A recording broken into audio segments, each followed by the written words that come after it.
आज हम बात करेंगे एक बहुत ही इंपॉर्टेंट टॉपिक पे जो हर एज, हर जेंडर के लिए एक बहुत बड़ी प्रॉब्लम बन चुका है। बिल्कुल सही समझा आपने। हम बात करेंगे आज हेयर फॉल इश्यूज के बारे में। दोस्तों, हेयर फॉल एक ऐसी समस्या है जिससे हर व्यक्ति को डर लगता है, क्योंकि हमारे बालों की स्टाइल, ये हमारी आइडेंटिटी और हमारी पर्सनैलिटी का एक बहुत बड़ा फैक्टर है।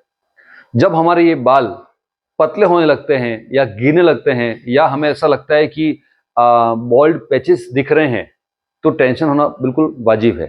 दोस्तों, आज इस वीडियो में समझेंगे 5 पॉइंट इस समस्या को समझने के लिए कि क्यों होता है हेयर फॉल, क्या सारे हेयर फॉल की समस्या एक जैसी होती हैं और क्या है उनके कारण और उनके निवारण। सबसे पहले एक बात क्लियर करना जरूरी है कि सभी तरह की हेयर इश्यूज हेयर फॉल नहीं होते। बालों का पतला होना, बालों का गिरना और बाल उड़ना, ये तीनों अलग अलग समस्या हैं और हर एक व्यक्ति के अंदर इसके कारण अलग अलग हो सकते हैं। ऐसा नहीं है कि किसी एक व्यक्ति को किसी एक कारण से हेयर फॉल हो रहा है तो दूसरों को भी उसी कारण से हेयर फॉल हो रहा है। कारण बहुत सारे हैं, मल्टी फैक्टर समस्या है ये। लेकिन अगर सही तरीके से ध्यान रखा जाए और समय से पहले अपने बालों की अच्छी केयर की जाए तो हम एक अच्छे दिखने वाले हेयर स्टाइल को अपना सकते हैं। अपने बालों की अच्छा केयर करते हुए अपनी खूबसूरती को और अच्छा बढ़ा सकते हैं। तो आइए बात करते हैं point two point here fall की समस्या और उनके सॉल्यूशन के बाद। दोस्तों, बालों का गिरना एक बहुत ही सामान्य प्रक्रिया है। रोज के 50-100 बाल गिरना बहुत मामूली बात है।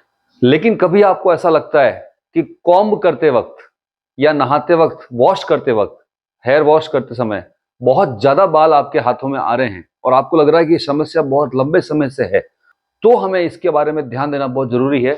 अदरवाइज 50-100 बाल अगर आज डेली गिर रहे हैं तो वो एक बहुत सामान्य बात है, क्योंकि नए नए हेयर ग्रो करते हैं तो जो कमजोर बाल होते हैं वो गिरते हैं। लेकिन फिर भी अगर आपको ऐसा लगता है कि मेरे तो मुट्ठी भर बाल रोज हाथ में आ रहे हैं, तो ये एक समस्या है, इसका निवारण जरूरी है। उसी तरीके से हेयर का पतला होना, ये एक दूसरी समस्या है दोस्तों। इसमें क्या होता है कि धीरे धीरे समय के साथ आपके बालों की थिकनेस, बालों की डेंसिटी कम होती है और ये न्यूट्रिशन की कमी की वजह से हो सकती है, एक्स्ट्रा स्ट्रेस की वजह से हो सकती है या किसी और वजह से हो सकती है। लेकिन इसकी प्रोग्रेशन जो है वो धीरे होती है। इसमें बाल गिरते नहीं है, इसमें बाल पतले हो जाते हैं। उसकी वजह से आपकी स्कैल्प जो है वो दिखने लग जाती है। तो दोस्तों, बालों का गिरना एक अलग समस्या है और बालों का पतला होना एक अलग समस्या है। इसी तरीके से कुछ लेडीज या जेंट्स ये महसूस करते हैं कि उनके बालों में ओवरऑल सब जगह से हेयर फॉल नहीं हो रहा है, कहीं कहीं हेयर पेचेस बन रहे हैं। यानी कि हेयर फॉल जहां से हो रहा है वो एक पेचेस के रूप में हो रहा है। वहां पे सिक्के के आकार का स्ट्रक्चर बन जाता है या आपको वहां पे स्कैल्प दिखने लग जाता है। वो इस वजह से होता है दोस्तों कि आपका हार्मोनल इम्बेलेंस हो रहा है या आपका हेरिडिटी है या कोई और समस्या है। तो दोस्तों, ये समझना बहुत जरूरी है। सिर्फ ये कहना काफी नहीं है कि मेरे तो बाल जड़ रहे हैं, बल्कि ये समझना है कि हमारी जो हेयर इशू है, हेयर फॉल इशू है, वो किस समस्या के अंदर आता है। वो हेयर फॉल में आ रहा है, हेयर थिनिंग में आ रहा है यानी कि बालों का पतला होना है, या बाल्डनेस में आ रहा है। तीनों के कारण अलग हो सकते हैं और तीनों को सोल्यूशन अलग हो सकते हैं। दोस्तों, अब बात करेंगे मेजर रीजन क्या है हेयर फॉल होने के। तो मैं आपको यहाँ पे 6 ऐसे कारण बताऊंगा जिसकी वजह से हेयर फॉल अक्सर होते हैं। सबसे पहला और सबसे इंपॉर्टेंट रीजन है स्ट्रेस और एंजाइटी। दोस्तों, आप सबको पता है कि आजकल की जो लाइफस्टाइल है और जो हमारा काम करने का तरीका है, जिस तरीके से हमारे दिमाग में प्रेशर रहता है, उसकी वजह से बहुत ज्यादा स्ट्रेस और बहुत ज्यादा एंजाइटी होती है हमें। उसकी वजह से क्या होता है कि हमारे बॉडी के अंदर एक स्ट्रेस हार्मोन रिलीज होता है जिसको कहते हैं कॉर्टिसोल। और ये कॉर्टिसोल क्या करता है, हमारी हेयर ग्रोथ की जो साइकिल है उसको डिस्टर्ब करता है और उसका नतीजा निकलता है हेयर फॉल। तो दोस्तों, पहला रीजन हेयर फॉल होने का वो है स्ट्रेस और एंजाइटी। हेयर फॉल का या हेयर थिनिंग का दूसरा मेजर रीजन है दोस्तों न्यूट्रिशन की डेफिशिएंसी। ऐसे बहुत सारे न्यूट्रिएंट हैं जो हमारे बालों की ग्रोथ के लिए उतने ही जरूरी हैं जितने कि हम बैलेंस डाइट लेते हैं वेट मैनेजमेंट के लिए या अपनी स्किन को अच्छा दिखाने के लिए या अपनी इम्यूनिटी को स्ट्रांग रखने के लिए। दोस्तों, इम्यूनिटी, स्किन और हेयर, वेट मैनेजमेंट जितना इंपॉर्टेंट है उतना ही हेयर की केयर भी इंपॉर्टेंट है और उतना ही जरूरी है बैलेंस डाइट को लेना। नहीं तो iron, zinc, protein, vitamin D, vitamin B12, ये कुछ ऐसे एसेंशियल न्यूट्रिएंट हैं जिनकी कमी से हमारे हेयर फॉलिकल्स जो होते हैं उनको प्रॉपर नरिशमेंट नहीं मिल पाता है और नतीजा निकलता है एक्सेसिव हेयर फॉल, या हमारे बालों की ग्रोथ रुक जाती है, बाल पतले होने लगते हैं। तो दोस्तों हेयर फॉल का दूसरा मेजर रीजन है न्यूट्रिएंट की डेफिशिएंसी। दोस्तों हेयर फॉल का तीसरा मेजर इशू है हार्मोनल इम्बैलेंस।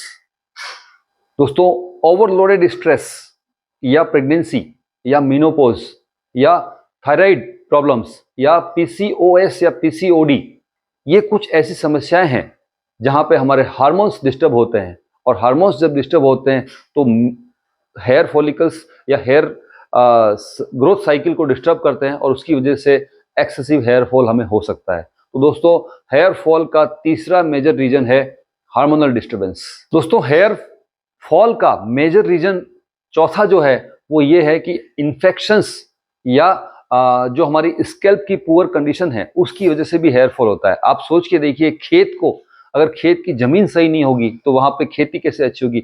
उसी तरीके से दोस्तों अगर बालों में या हमारे स्कैल्प पे बहुत ज्यादा डैंड्रफ है, या कोई एलर्जी है, या कोई और एनवायरमेंटल फैक्टर है जिसकी वजह से स्कैल्प वीक हो रहा है, जब स्कैल्प ही वीक है तो कैसे हेयर ग्रोथ अच्छी होगी। तो ये भी एक बहुत बड़ा फैक्टर है कि हमारे हेयर फॉल ज़्यादा होते हैं जब हमारा स्कैल्प वीक होता है, या कोई इन्फेक्शन होता है, या कोई एलर्जी होती है। डैंड्रफ एक बहुत बड़ी समस्या है। तो हेयर फॉल का चौथा मेजर रीजन है वीक स्कैल्प या कोई एलर्जी या कोई एनवायरमेंटल फैक्टर। दोस्तों हेयर फॉल का मेजर रीजन नंबर 5, ऐसे प्रोडक्ट का इस्तेमाल करना जिसमें बहुत ज़्यादा केमिकल हैं, या कोई ऐसे पार्लर के ट्रीटमेंट्स करवाना जिसकी वजह से टेम्परेरी लुक मिलता है लेकिन परमानेंट हेयर डैमेज होता है।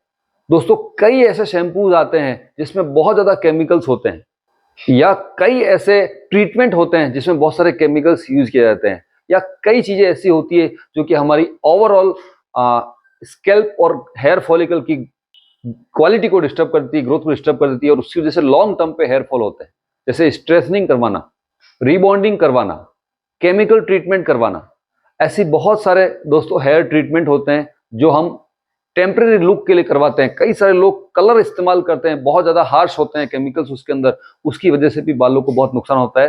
तो जहां तक हो सकता है इन चीज़ों से हमें बचना है। तो हेयर फॉल का मेजर रीजन नंबर 5 है ऐसे प्रोडक्ट या ऐसे ट्रीटमेंट यूज करना जिसके अंदर बहुत ज़्यादा केमिकल्स का इस्तेमाल किया जाता है। दोस्तों हेयर फॉल के मेजर इश्यूज के अंदर नंबर 6 पे जो आता है बहुत इंपॉर्टेंट है, और वो है लाइफस्टाइल फैक्टर। दोस्तों नींद की कमी, जंक फूड फास्ट फूड का सेवन, अल्कोहल स्मोकिंग का अत्यधिक सेवन, डिहाइड्रेशन, या यूं कहें कि ओवरऑल जो हमारी लाइफस्टाइल की क्वालिटी है उन सब की वजह से, जैसे हम लोग कई बार हेयर स्टाइल बनाने के नाम पे बहुत ज़्यादा हीट अपने बालों को देते हैं, ये सब कारण बनते हैं क्यूमुलेटिवली हेयर फॉल का। तो दोस्तों यहाँ पे समझने वाली बात यह है कि हेयर फॉल होना एक कंडीशन है, लेकिन वो कंडीशन किसी एक कारण से नहीं है, एक बहुत सारे कारणों का मिश्रित रिजल्ट है हेयर फॉल होना। तो हमें सबसे पहले ये समझना है कि क्या क्या ऐसे रीजन हैं जो हमने अभी डिस्कस किए, वो कैसे हम अवॉइड करें जिसकी वजह से हमारा हेयर फॉल कम से कम हो। हेयर फॉल इशू का topic number 3, myths about hair fall. दोस्तों एक बहुत बड़ी बात है कि हम कुछ ऐसी बातों पर बिलीव कर लेते हैं जिसका एक्चुअल में साइंटिफिक फैक्ट हमें पता ही नहीं। जैसे कुछ लोग कहते हैं ऑयल लगाने से हेयर फॉल रुकता है। दोस्तों आप देखिएगा, हेयर केयर अलग चीज है और हेयर फॉल अलग चीज है। ऑयल का और बालों का गिरने का आपस में कोई संबंध नहीं। ऑयल जो करता है वो आपकी स्कैल्प को मजबूत करता है, लेकिन अगर हेयर फॉल की कारण जो है वो हार्मोनल इशू है तो स्कैल्प क्या करेगा।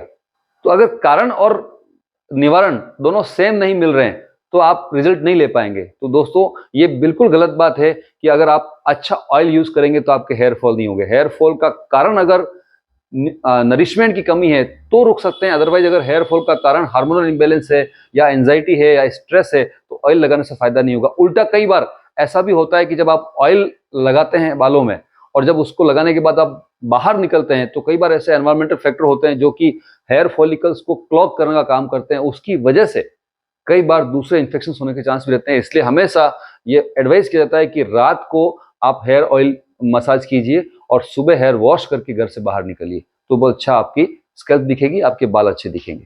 दूसरा मिथ जो सबसे इंपॉर्टेंट है वो ये है कि लगातार शैम्पूज अगर यूज करते हैं हम तो भी हेयर फॉल होने लगता है। दोस्तों ये भी गलत बात है। शैम्पू का यूज करने की जो फ्रीक्वेंसी है उसका और हेयर फॉल का आपस में कनेक्शन नहीं है, बल्कि शैम्पू की क्वालिटी का कनेक्शन है। अगर आप बहुत अच्छा माइल्ड और बहुत ही बेहतरीन क्वालिटी का शैम्पू अगर यूज कर रहे हैं और आप डेली भी करते हैं, अल्टरनेट भी करते हैं, तो आपके हेयर को कोई नुकसान नहीं है। लेकिन वहीं पे अगर आप हार्श केमिकल युक्त शैम्पू यूज करते हैं और वीक में एक बार भी करते हैं, तो भी वो आपके हेयर फॉल का कारण बन सकता है। तो शैम्पू की क्वालिटी और माइल्डनेस इंपॉर्टेंट है, ना कि शैम्पू करने की फ्रीक्वेंसी से बालों गिरने का कोई रिलेशन है। तीसरा, कुछ लोगों को मिथ होता है कि परमानेंट हेयर लॉस तो सिर्फ, यानी कि बाल्डनेस, गंजापन जिसे कहते हैं, वो तो सिर्फ पुरुषों में हो सकता है, महिलाओं में नहीं हो सकता है। दोस्तों, ऐसा बिल्कुल नहीं है।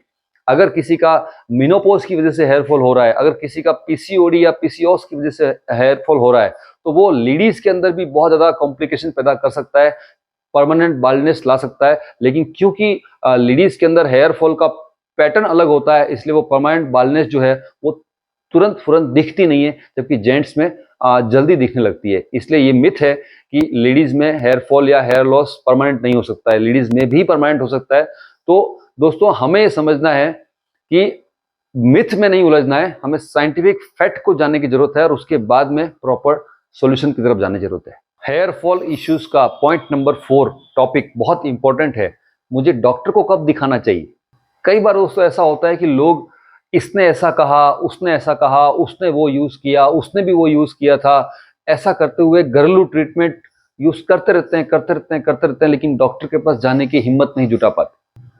उन्हें लगता है कि शायद मेरा हेयर फॉल यूं ही रुक जाएगा। दोस्तों, आपको स्पेशली ध्यान रखना है, डॉक्टर या किसी हेयर केयर एक्सपर्ट या डर्मेटोलॉजिस्ट को कब दिखाना है, तब जबकि आप बहुत सारे काम कर रहे हैं, बहुत सारी चीजें आप हेयर केयर के लिए कर रहे हैं, उसके बाद भी हेयर फॉल रुक नहीं रहा है और कॉइन साइज के पैचेस बन गए हैं बालों के अंदर, तब आपको डर्मेटोलॉजिस्ट को दिखाने की जरूरत है। अगर आपको ऐसा लगता है कि हेयर फॉल के साथ साथ बहुत ज्यादा एक्सेसिव डैंड्रफ है जो कि खत्म ही नहीं हो रहा है, इचिंग है, रेडनेस है और स्कैल्प बार बार परेशान कर रहा है, पेन हो रहा है, तो भी आप डॉक्टर को जल्दी से जल्दी दिखाएं। और अगर आपको ऐसा लगता है कि कंसिस्टेंटली हेयर फॉल हो रहा है, जबकि 2-3 महीने हो गए, बहुत सारे शैम्पूज ट्राई कर लिए, बहुत सारे हेयर ऑयल्स ट्राई कर लिए, लेकिन फिर भी हेयर फॉल रुक नहीं रहा है, तो आप डॉक्टर के पास जाइए, ताकि प्रॉपर एनालिसिस हो सके और डायग्नोसिस हो सके, और उसके बाद में आपकी हेयर फॉल का एक्चुअल रीजन सामने आएगा, तो सही तरीके से ट्रीटमेंट लेंगे। तो दोस्तों, देर नहीं करनी है। अगर आपको ऐसा लगता है कि बहुत सारे उपाय करने के बाद भी हेयर फॉल रुक नहीं रहा है, तो इमीडिएटली किसी हेयर केयर एक्सपर्ट से या किसी डर्मेटोलॉजिस्ट को दिखा के, डॉक्टर को दिखा के अपने हेयर फॉल का ट्रीटमेंट स्टार्ट करना चाहिए। तो दोस्तों, आज के वीडियो का अंतिम topic, point number 5 about hair fall, conclusion क्या है। इतनी सारी बातें कर ली, समझ नहीं आया करना क्या है। तो दोस्तों, ये ध्यान रखिए, हेयर फॉल सबके हो सकता है, लेकिन सबके कारण अलग अलग हो सकते हैं। हो सकता है कोई एक ट्रीटमेंट किसी पे बहुत इफेक्टिव हो और वही ट्रीटमेंट किसी और पे बिल्कुल इफेक्टिव ना हो। तो क्या करना है, किसी का कारण हो सकता है न्यूट्रिशनल डेफिशिएंसी हो, किसी का कारण हो सकता है हार्मोनल इम्बैलेंस हो, किसी का कारण हो सकता है पुअर लाइफस्टाइल, तो किसी के हेयर फॉल का कारण हो सकता है कुछ ऐसे एनवायरमेंटल फैक्टर जिसके बारे में उससे एहसास ही नहीं है। तो दोस्तों, बहुत सारे रीजन है। हमें क्या करना है, सबसे पहले अपने आप को व्यवस्थित करना है, बैलेंस डाइट लेनी है। जितना ध्यान हम अपनी बॉडी का रखते हैं, उतना ही ध्यान हमें स्कैल्प पर रखना है।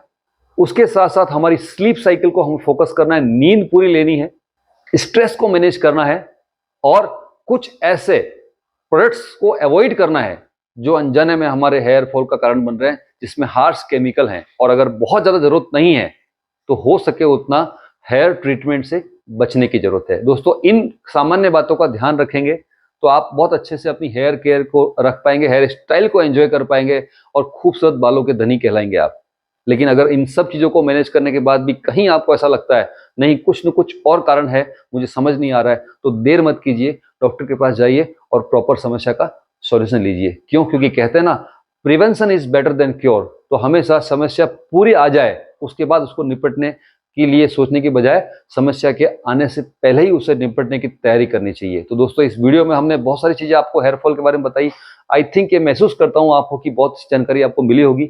अगर आपको इंपॉर्टेंट लगता है तो जो सजेशंस हमने आपको यहाँ पे बताए हैं, जो सॉल्यूशंस हमने आपको यहाँ पे बताए हैं, उनको प्रॉपर फॉलो कीजिए।